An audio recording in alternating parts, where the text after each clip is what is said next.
and Jason Gannon as well, the COO, the Chief Operating Officer. So, and he's quite an impressive individual. That Gannon, he was on the statement when Chelsea bought that land from Stoll next door, and it's sort of a sign that he's really heavily involved, and he's impressive because he built the SoFi Stadium in LA, which is one of the best stadiums in the world, and Chelsea's goal here is to have the best stadium in London. Now that's hard to do actually because you're competing against Wembley and you're competing against Tottenham Stadium, and I know you won't want me to praise Tottenham in here, Gary, but the stadium's pretty good. Oh no, we already have. It's an incredible stadium. I've not seen a football match there, but I have seen NFL matches when I was working with the NFL, and it's even behind the scenes, it's an incredible stadium. So just to bring Chris back in here, so Naz, just stay up because Chris, Naz referenced as we were talking there that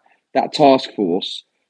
Just to get an idea of what it is that CPO do. Do you get consulted on that? Do you get involved in what that task force is going to be doing on a day-to-day, or is it a case of they just come back to you when there's an update or they need some other information? If you just shed some light on that.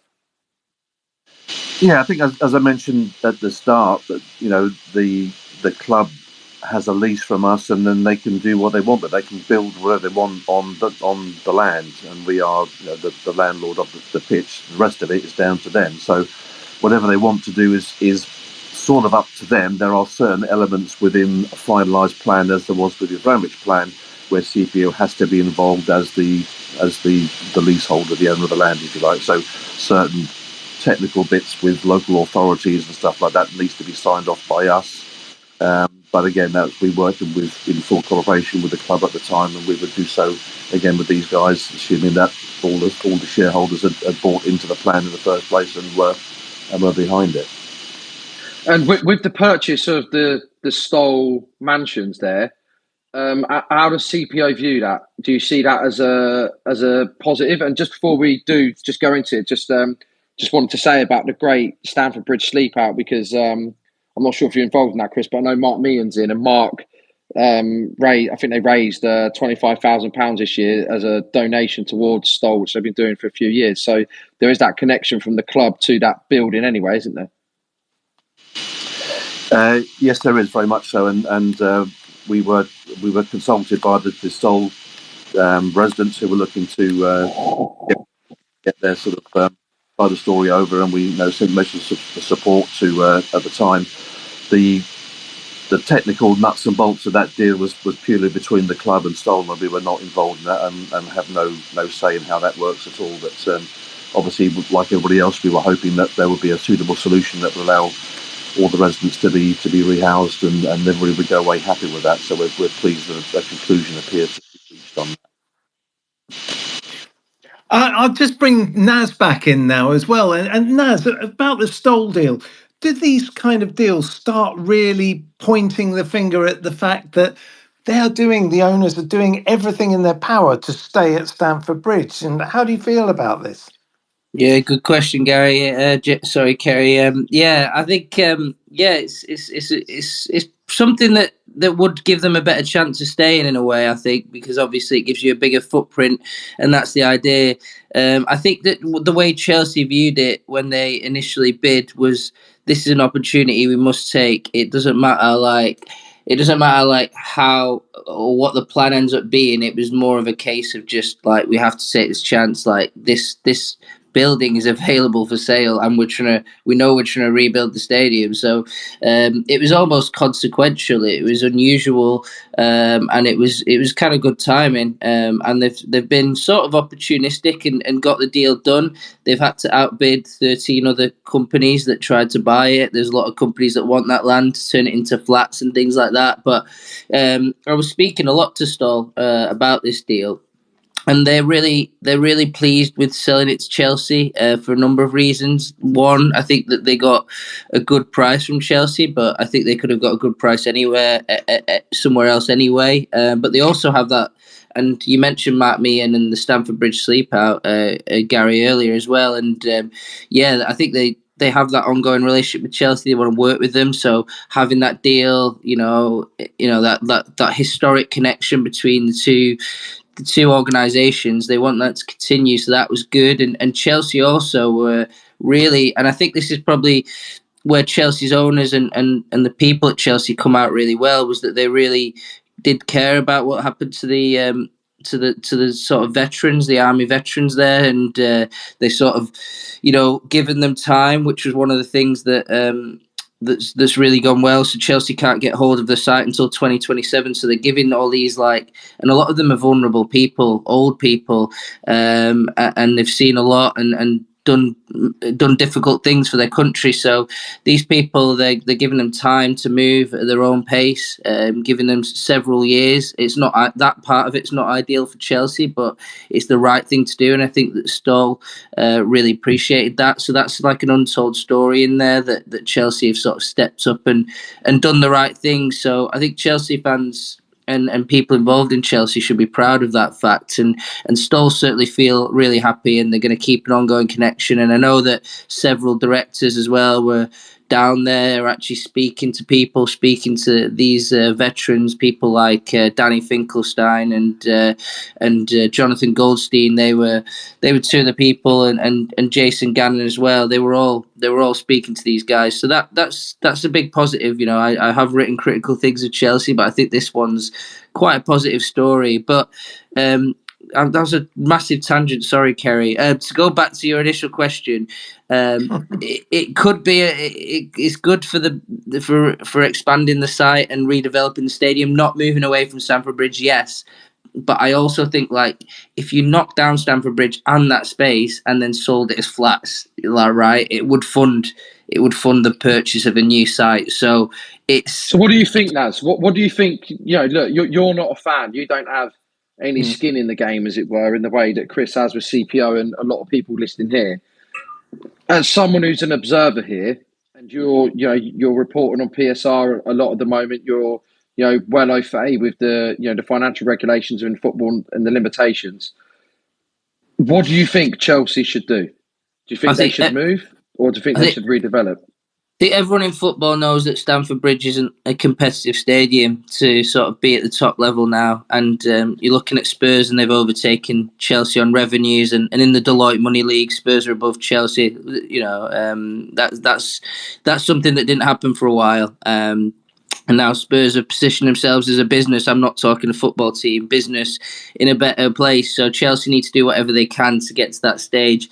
If they find some magical site that's at a different location, that's better in West London, pretty close to Stamford Bridge, I would probably say, as a non-fan without the skin in the game, that Chelsea fans should sort of get behind it. But I do understand that Chelsea's been at this location since 1905. I'm not one to say, what they should do, but I would sort of at least think about potentially moving away if it's presented to Chelsea fans as that's definitely the best option. And there will come a point where they'll be like, we could stay, but we could do this that's better. And if the thing that's better does sound a lot better, then go for the better thing, I think, because I think that you want a sustainable club. Don't overspend these kind of things. It's going to be a nightmare, whatever they do.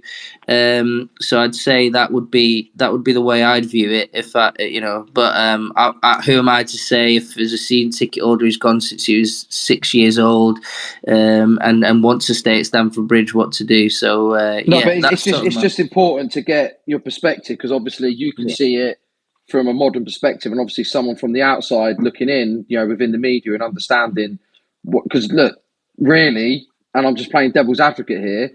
But to use the Spurs example, that's a concern, because Chelsea don't have a benefactor in the way that they did under Roman Abramovich before.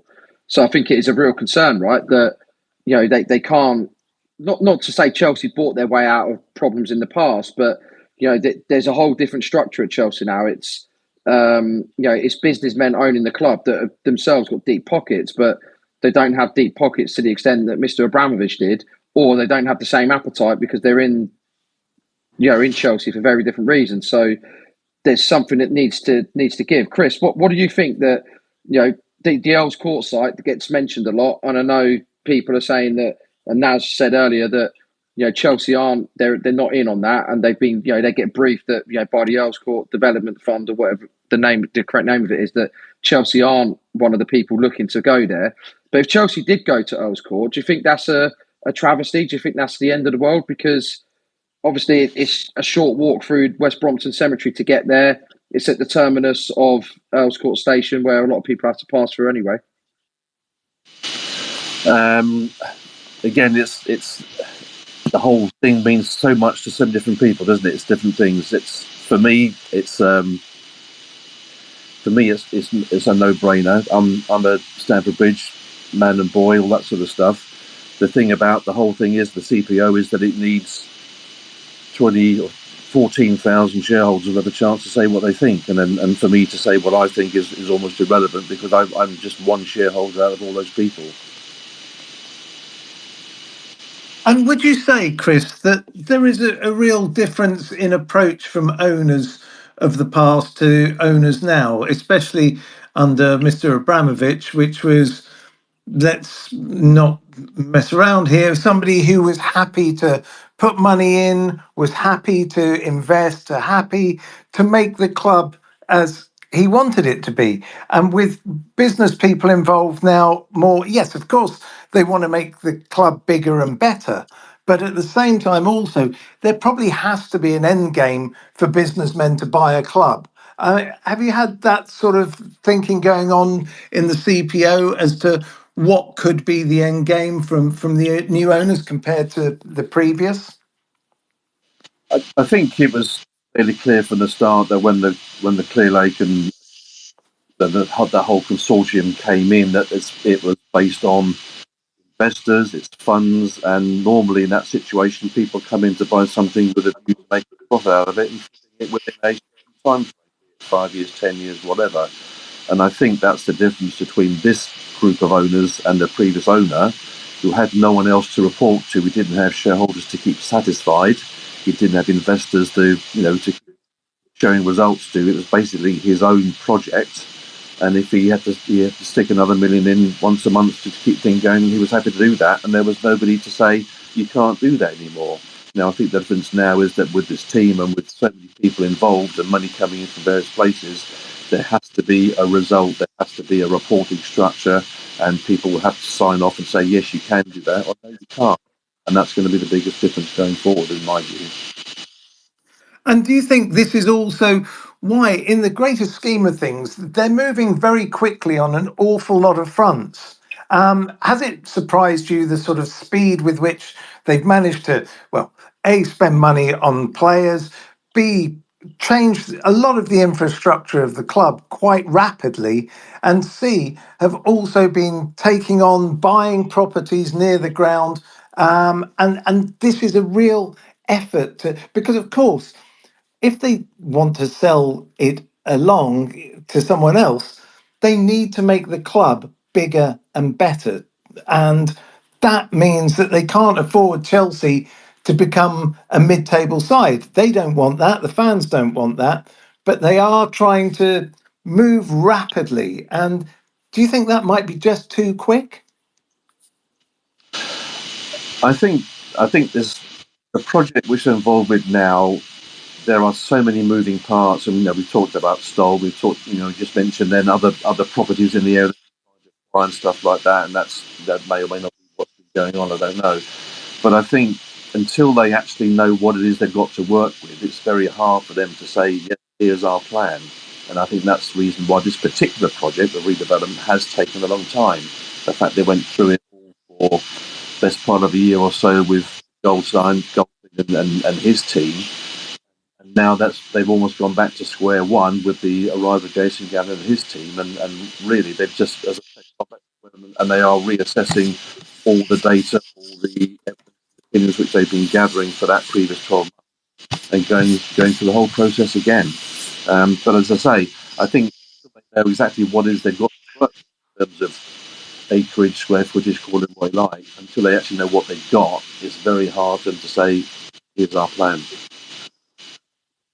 And Naz, just quickly, because I know you've got to go, I'm just going to bring Daniel Charles in for his first appearance of the evening, who's got a couple of questions for you that he'd like to ask you before you disappear. So yes, Daniel, over to you.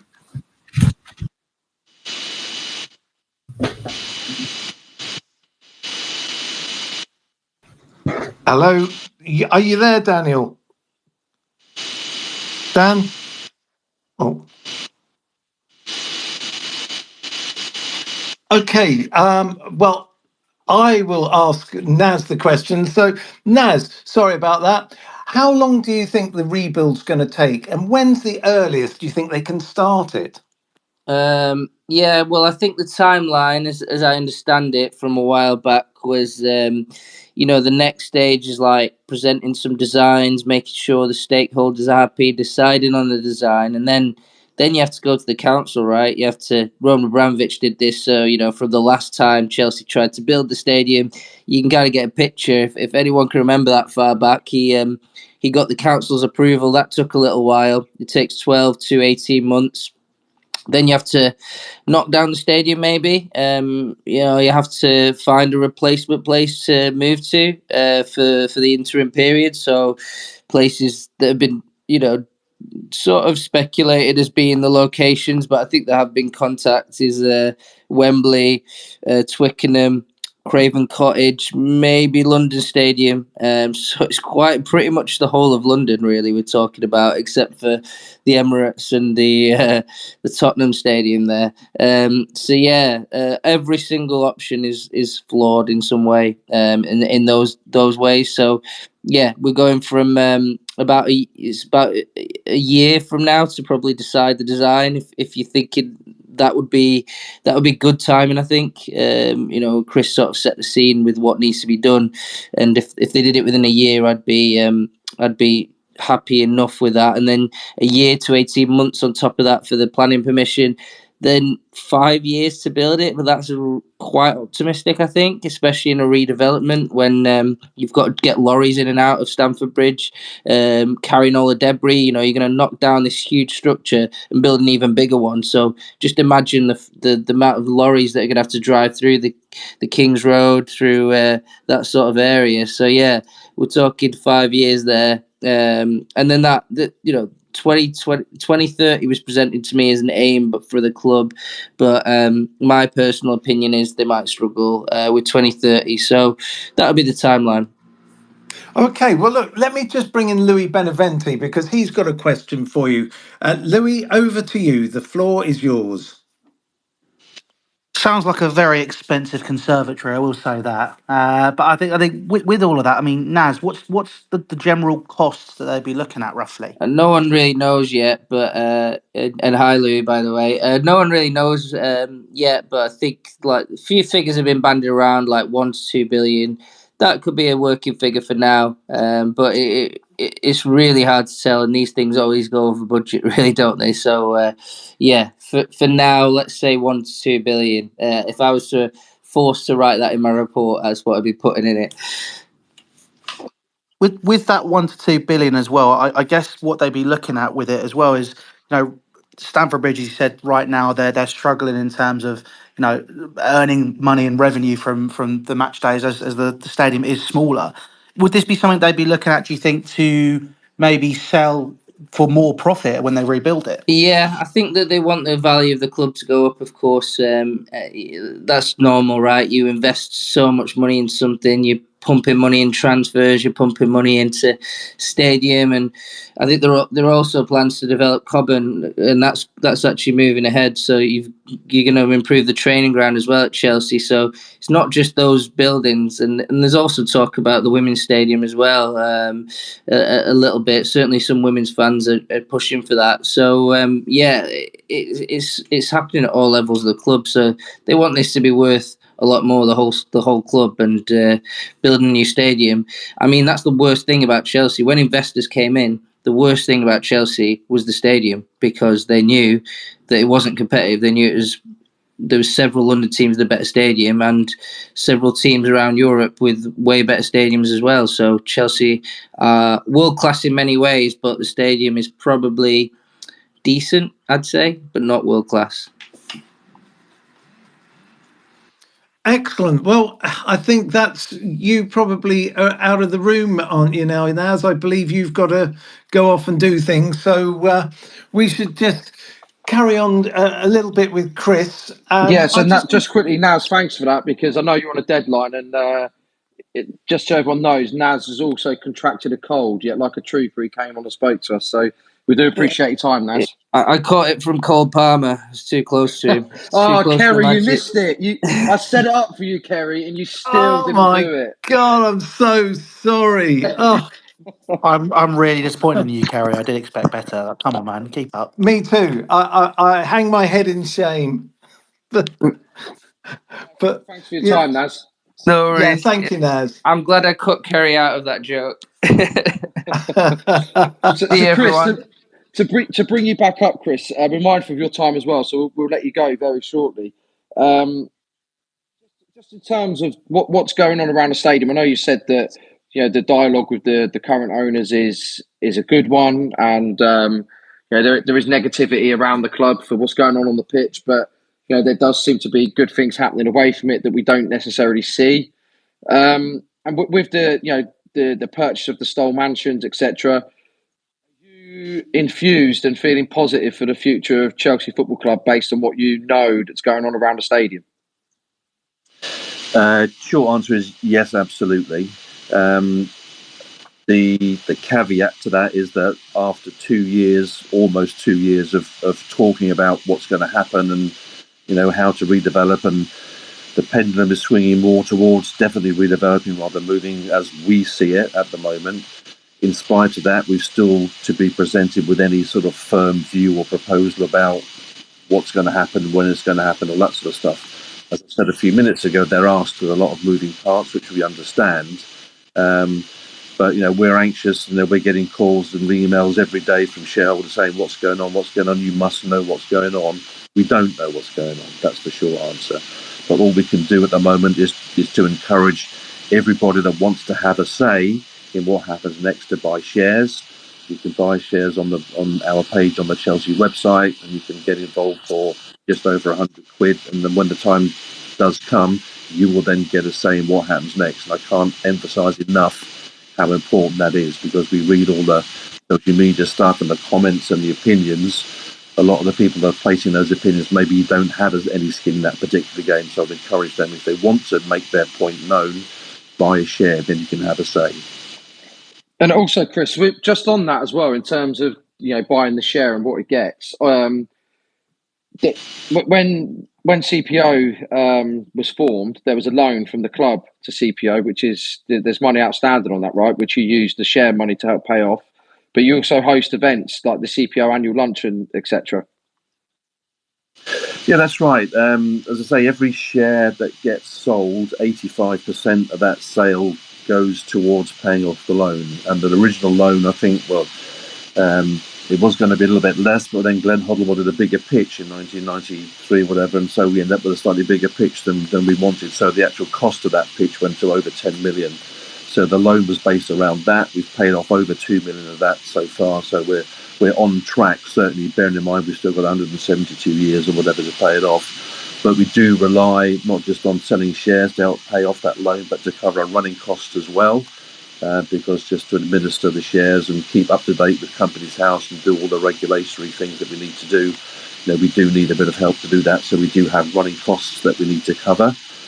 So things like the annual lunch are absolutely crucial to that. Now we did one, I think, back in June last year. We haven't got one of a similar nature planned at the moment. We want to try and do something a little bit different the next time round, which we're hoping to get a date sorted out with the club in the next few weeks, which will not be a formal sit-down lunch, but a much more inclusive, open event, which will be something like an under-bridge social event where people can buy tickets and come and join us and talk to ex-players or have a Q&A session with us and just join in, maybe get a sort of some memorabilia, program exchanges, stuff like that, but to have more of a social event rather than a formal sit-down lunch. So there's ways to find. For anyone who hasn't been on those lunches, they're pretty eventful, and you get a good guest list. Like the one in July time, you had Frank there, Jody Morris was there, a few other players. I think even David Johnston turned up to it. He has been seen once or twice in some of those events, but I think that'd be nice to keep. Yeah, and we certainly want to replicate that sort of guest list in whatever event we have going forward, and we are actively looking at that, and we've got some pretty good plans coming forward, and we'd be more than happy to share those as soon as we get it all nailed down, basically. So in summary, Chris, just to before you go, because we'll move on to start focusing, looking ahead to the Manchester City game. Despite some of the the news that circulates around Chelsea with regard to just the general feel around the ownership and whatnot, speaking to you tonight, and Mark was very good with his time the other week when we spoke as well. Is that despite there being some teething problems and some other hiccups along the way, it feels like there's happening and that the club isn't necessarily in as bad a state as one may think initially. Would you say that's correct in terms of the position on the stadium? I think I'd share that view. I'm relatively relaxed about the ability of the ownership group to get this project up and running and over the line. What they we have different opinions about how they're handling things on the playing side and some of the other bits and pieces that we read about. But on the bits that the CPO is involved in, I think we're confident that they are a good group of people. They know they more or less know what they're doing based on their experience in the state. I know it's different here, but they do know how to build a stadium, and there's a lot of experience which is being poured in to make sure that happens. So, on balance, I'm the group that we work with, and we are quite happy with that. Okay, well, look, thank you ever so much, Chris. It's been absolutely fascinating, and I hope everyone's learned an awful lot from this. We'll keep in touch with you, and no doubt we'll talk in the coming months yet again about this. So thank you very much for joining us, Chris. I hope it's been enjoyable for you too. Yeah, it's been a pleasure. Thanks so much for your time, and for everybody else for listening, and above all, buy, share. Absolutely. And Chris, just remind everyone how they can buy that share. Quickest route is to go onto the Chelsea FC website. You go into the fans section, and then go on to the CPO section, and there's a page there which is how you buy a share, and it's like a 2-page form. You fill the form, send it off to us, and that starts the process. It's pretty straightforward. And there's different versions of it that you can get, aren't there? You can have it printed out, you can put it on your wall, you can do all sorts of things, can't you?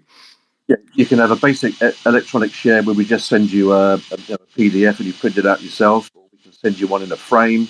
If you pay a bit more, you can get one signed by a player. And if you want to go the whole hog, I think it's around about under £300, 280, something like that. You can get one presented on the pitch by a member of the first team squad before a game, subject to availability.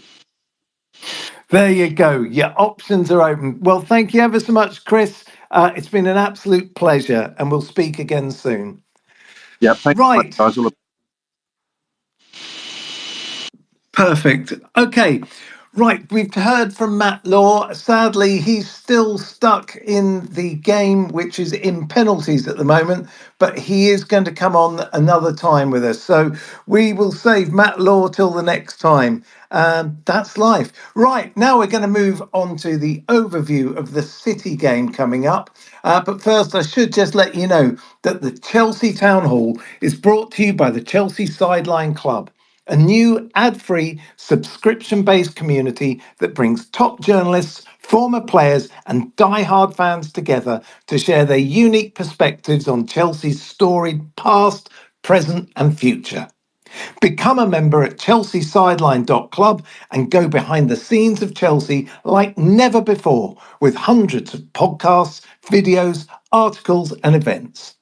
Use the code Chelsea Town Hall to get 20% off an annual membership.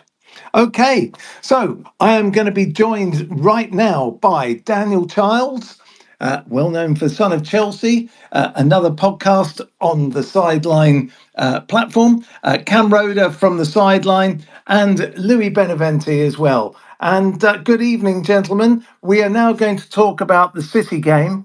And what shall we start with first? Why don't we reflect on the games that we've had so far this season?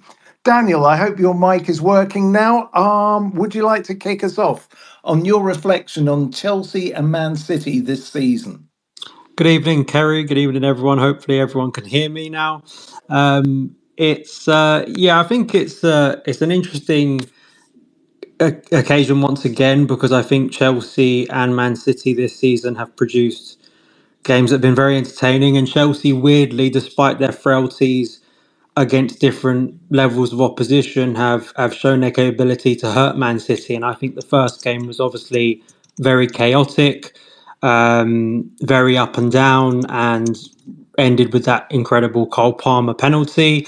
The second game, I think, is maybe more of a reflection in February of what we're going to see on Saturday, personally, in the sense that Chelsea were pretty much in a low block for most of the game, looked to transition in their moments. City had a majority of the ball. It was a little less back and forth, and it was a very cagey game. So I think it showed an ability of this team, as I've already said, that it's quite baffling that against basically the best team in the world, they can put on a very good show and look competitive and hurt Man City. But then they haven't been able to replicate that level of performance, which I think is an interesting sort of dynamic and thing to look at with the current group. But there definitely is reason for Chelsea fans, if you're just looking at the evidence we've seen this season, that they can do something against Man City. Absolutely. And do you think that this is also this variability in performance, that we can raise our games for certain opponents and other ones we just don't seem to be at it? Do you think there is something to be said for the age of the team? And we have a very, very young side this year. And do you think this is why we're seeing all these strange moments with Chelsea? I think we sort of discussed this, didn't we, a little bit on the last town hall about the age group, whether that has been the best decision by Chelsea to pursue that policy. I think in some ways, though, Man City kind of force you down a certain direction because of the way they play and because of how dominant they are. I think tactically it becomes a lot, not to say simple in the sense that it's simple to beat Man City, but I think for Pochettino and the players, the mission becomes a lot simpler because you understand that you're going to be surrendering a lot of the ball. You're going to have to be very focused. You're going to have to pick your moments. You can't go hell for leather. And I think maybe when you talk about that maturity there, in other games like Sheffield United and Burnley in recent weeks, where Chelsea are expected to be the dominant team, expected to be the protagonist, basically. I think that is something that clearly this group has struggled with. So in some ways, I think it's a tactical thing, but then it's also, I think, absolutely a maturity thing too. Yeah, I think you're absolutely right. I mean, what are your views on this, Cam? Do you see this as an issue? I think that, look, I think that we've played them. You know, we've played twice against City this season, and we've come at them in a way that I don't see other teams playing them tactically. You look at Arsenal setting up against City, and it was really, really boring. And that's, you know, they tried to fight City with City's own tactics. Obviously, Mikel Arteta was an assistant for Pep before, and I really believe that, from a Chelsea perspective, we gave them a lot of problems, especially with our press, especially with some of the movements that we made to pull, for instance, Nathan Ake out of position. And I do feel that on the back of those two performances, similar to, you know, the Champions League year where we beat them 3 times, obviously ending in the final, I think that there's some hope for us here, and especially after most of the City players played 120 minutes plus penalties and the emotional sentiment of losing those penalties at home and getting knocked out. Look, I think all the stars are aligning in this moment. That, look, we could see Chelsea go, you know, show up and have a stinker. Right? We've seen it before. In different moments, and we've seen it obviously in parts like extra time in the Carabao Cup final. But I don't know. Results are starting to turn, you know, the way of a Chelsea supporter, where we've got 7 or 8 unbeaten in a row. Other teams are starting to slip. Things are starting to play out. So look, I'm actually quite optimistic. Obviously, with my hand on the handbrake after some of the results we've still got this season so far. Okay, just for everyone who's in the room, just to say that we'll be able to get you up and asking questions very shortly once we come to the end of this section. So hang on, if you've got things to say, you'll be able to say them. I want to ask this to everyone. Louis, let's start with you. If Chelsea win the FA Cup and finish 7th, have we had a better season than Arsenal? Oh, it's a tough one. I think I'm not looking at Arsenal in this situation. I'm looking at Chelsea. I'm trying to just look at it as clearly and concisely as possible. And the fact remains, to be honest, if Chelsea finish 7th and win a trophy, Chelsea have had a better season than they had last year. So, with that being said, the answer will be yes, because we've won a trophy. So, there is that as well. It is what it is.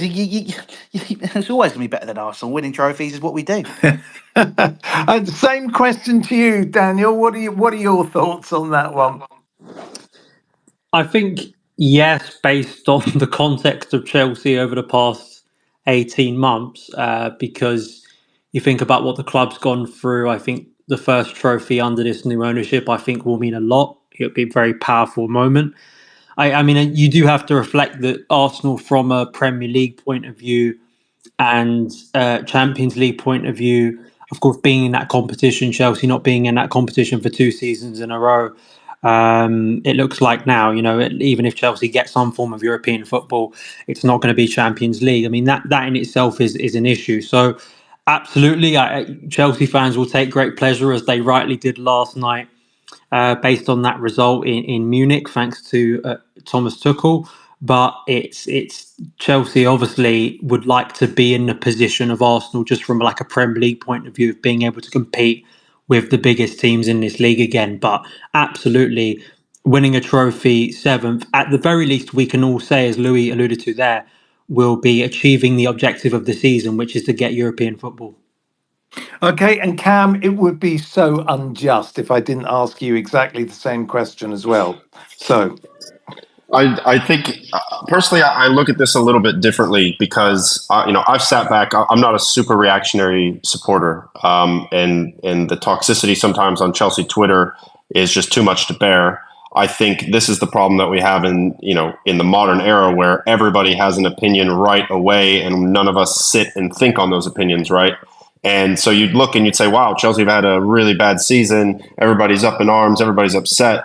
But if we just fast forward to the end of the season and you say what you said, Kerry, Chelsea finished 7th. They win the FA Cup. They're in the Europa League. Would you be happy with that if you started the season and you didn't have to live through all the ups and downs? I think, of course, we all would. It's an improvement on last season, like Louis said. It's an improvement on what we would have probably expected this season after the turmoil of last season and the sanctions prior.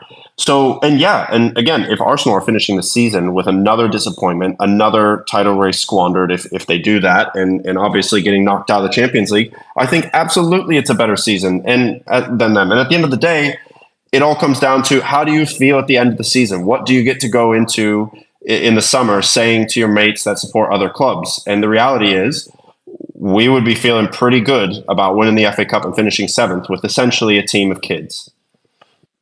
Fair enough. Okay, I'm going to ask it to one more person. The score is ready to speak.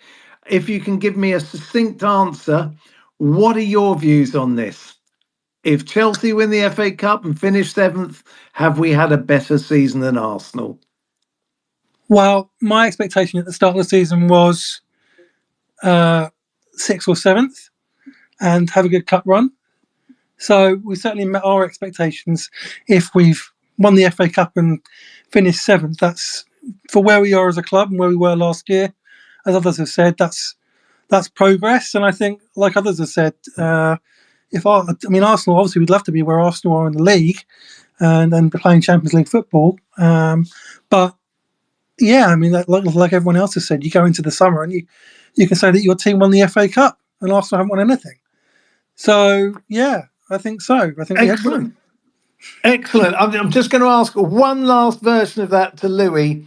If we finish 7th, don't win the FA Cup, but beat Arsenal at Arsenal next week, have we had a better season than Arsenal because we finished their whole league titles?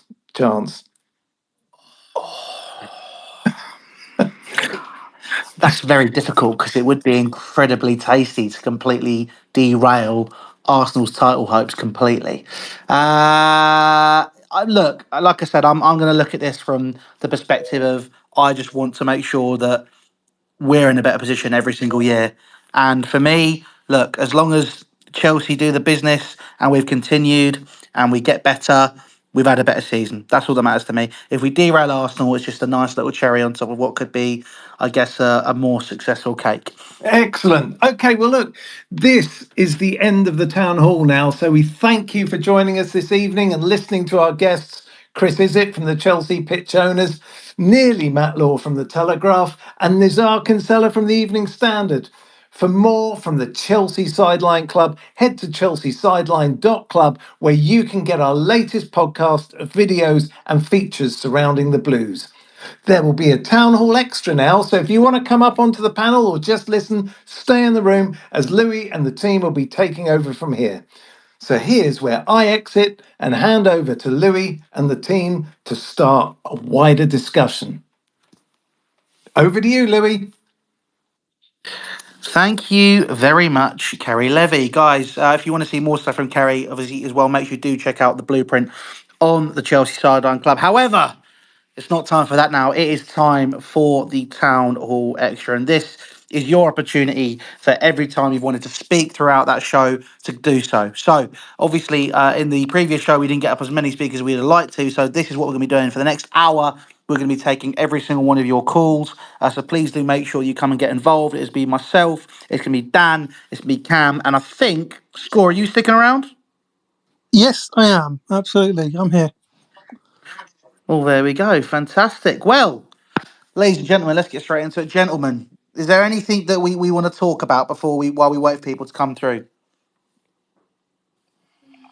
I think we should talk about how the Everton match is going to impact this FA Cup semi-final, because one way you could look at it and say, well, we wasted all our goals there, and we're going to go drop a big fat 0 in the semi-final.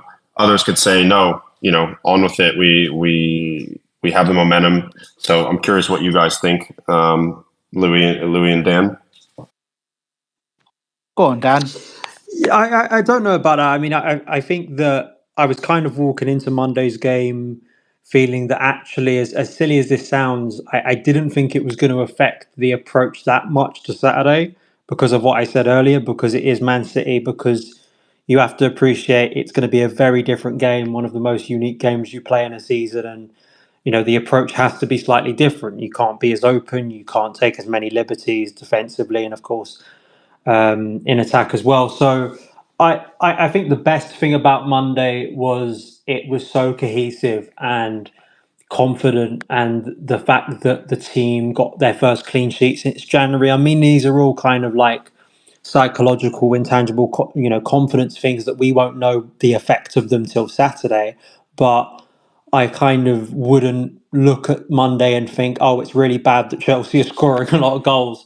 I'd flip it on its head and say, you want Cole Palmer to be in the best form of his life. You want Nicholas Jackson to look as he did on Monday, despite the penalty fast later on in the game. I think that all round it's probably the best case scenario with Chelsea moving into this game. So I don't know. I don't know what your kind of views on this are, because I don't know how any of us, as whether you're analysing it, whether you're just a fan, can moan about a 6-0 win and say that's kind of that can be turned on its head as a negative ahead of a game against the best team in the world. Well, yeah, I mean, yeah, exactly. I'm like you. If we win 6-0, I'm going to be happy. I'm going to celebrate, right? I'm going to feel pretty confident. I think we needed a clean sheet. That's really good for confidence when you're playing against Manchester City, because Manchester City have an incredible attack. And if you've just kept a clean sheet for the first time for a long time, I would think that's a good confidence booster about, we can keep clean sheets. We're about to play Manchester City, so you've just kept a clean sheet. Let's keep another one. Because you go into that game and you haven't kept a clean sheet for as long as we hadn't kept one. That gives you less confidence, right? Because we were conceding 2 goals a game, right? And when you stop, if we did that on Monday, and then we go into the Man City game, we're like, well, we're going to concede 2 goals, aren't we? This is Manchester City's attack, and there's that kind of psychological thing with the fans and the players. But keeping a clean sheet, that gives you a big confidence boost to the whole team before you go and play Manchester City. And I think winning 6-0 can only give you confidence. And I don't think Chelsea there's any fear of overconfidence against Manchester City because they're the best team in the world, right? So even if you've won 6-0, you're not going to be overconfident against Manchester City. You know because everyone knows how good they are. Everyone knows the quality they have. Everyone knows they've got the best manager in the world. And they can have a poor day and still probably win. So I think I'm almost glad we're playing Manchester City, in the sense of if we were playing another kind of team like Everton or something, then there might be some kind of complacency. Oh, we beat Everton 6-0, so we can just turn up and win this game. But that won't happen with Manchester City because we all know how good they are. So yeah, and I think everyone's going to be confident after a 6-0 win. So obviously we know how hard the game's going to be. It's not going to be easy at all. We're going to have to play really well to go through. But having confidence before that game is a big positive for me. Yeah, I think you've hit the nail on the head there. I think if you look at that result against Everton, I think that there's no doubt for me it's probably the best game we've played this season, aside from the very first game against Liverpool, where we were looking like there was the foundation of something pretty good before the NHS and Bupa became the home of most of the Chelsea squad. I think like you said, you guys saying the cohesiveness was so important, and I think, like you said, it's only going to bring confidence. My only issue with it, as unfortunately I am, as I always have been, a bit of a negative Nelly, and I like to try and keep it measured. I look at the penalty incident in what was the only blemish in that great result, and that has been dealt with, absolutely. There's no question about that. However, that did show that there are, it's a young team, so there's going to be these signs of immaturity. And I do worry that as much as we're sitting here thinking, right, we're not going to get complacent here, it's Man City, we can't. I'm sure that's going to be going through their heads, but is anybody else really questioning that potentially with such a young squad, they are going to maybe be running before they can walk, to find use of a better word? I think we look at this season so much under this lens of youth, and we kind of forget what it's like to be that age and what comes with learning and those big experiences. So I'm of the ilk that we have a few signings that they haven't necessarily panned out immediately in the way that we want, but I think you can look at a lot of different players. I mean, look, I look at Noni Madueke, for instance. I didn't love the antics of the situation, but I certainly appreciated that he had the fire in him to want to take that. Now, was it a match-winning one? No, but he did take one against Palace and won the match for us, so he's up for it, right? Whereas when you watching the penalties last night in the Champions League, you can see in the eyes of players, in my opinion, when they walk up there, whether they're going to put it in or not. Jude Bellingham came up and he buried it last night, and you could see it in his eyes.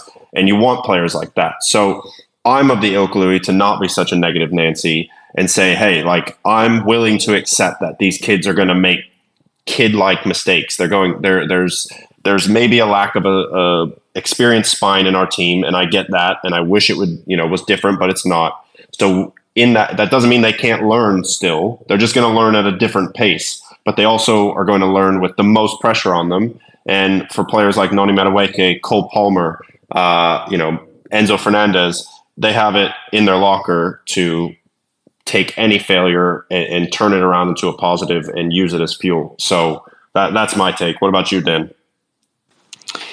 Yeah, I mean, I think the issue for me has been across the season, and I think this penalty problem that's been growing throughout the course of the season, it requires leadership from older people. It requires accountability. And I don't think, unfortunately, it's a situation that should have never got to that place on Monday.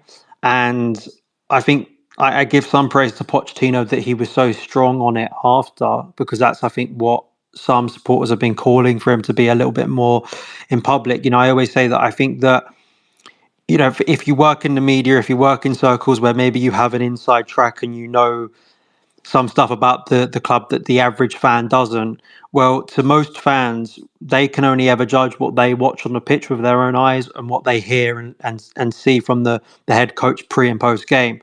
So for them to hear Pochettino say that, because it's all right doing it in private, but unless the fans can hear it, they can't judge it. They're not going to be able to put that in their analysis and take it for what it is. So I was happy with the way that situation was handled. I hope that it doesn't move forward, but it was I think a representation of an issue that has grown far too much this season, because it wasn't an anomaly on Monday. Obviously, the people trying to make out that somehow the analysis of what happened on Monday was going overboard. That's kind of unfair, because we've seen this grow pretty much since pre-Christmas up to now. But I hope it's kind of a line in the sand for Pochettino, a line in the sand for the players. I mean, I am slightly curious to see what would happen if, say, on Saturday, and I don't want this to happen, if another incident took place. But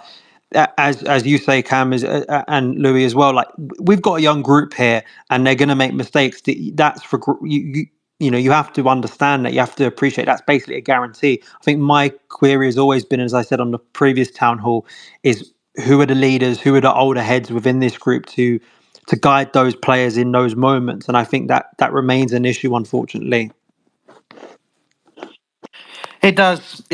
But we'll have to see. And obviously, guys, if you've got anything you want to add to that conversation, please do request now. I see you in here, Archie. I see you in here, Dave. I see you in here. I see lots of people that are in a lot of spaces, usually all in here. So if you guys want to come and talk, anything you've heard on the town hall, or anything that we want to talk about now, and anything you want to raise, that's exactly what this is for. So I saw Sasha in here as well, and I know she had a good back and forth with Gary in the previous town hall. So if Sasha wants to come up and have a chat about anything, feel free. But moving swiftly on, we've talked about the youth players, obviously, in the Chelsea squad, and how young this team is. And you've obviously, Dan, mentioned some of the older heads. I think one place to go to with that would be to the centre back situation. So obviously, Chelsea before today have seen. Before the Everton game, saw them ship 2 goals in the previous 7 games, and then Thiago Silva's come into that side. I've maybe steadied the ship in some people's eyes. Levi Colwill still remains out, was potentially going to be back for the City game. That centre-back position, and that one place where we do have maybe that sense of age with Thiago Silva, and almost you could see how he came over to deal with Alfie Gilchrist after he scored as well.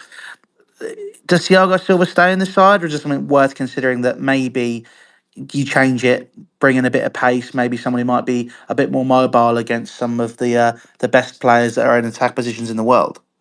I think it's a slight issue, obviously, because the centre-back pairing he played in February was Disasi and Colwill, who obviously had a really, really dominant game. The issue is that Levi looks like, well, I mean, he's been on a race for several weeks now to try and get into the starting 11 for this game, and I saw a report today suggesting he may not make it. So with it being so tight, I'd assume that maybe Silva has earned his way back into the starting 11. And maybe the game suits Silva in a way, because, again, I suspect Chelsea will be sitting deeper than they usually do. And the issue with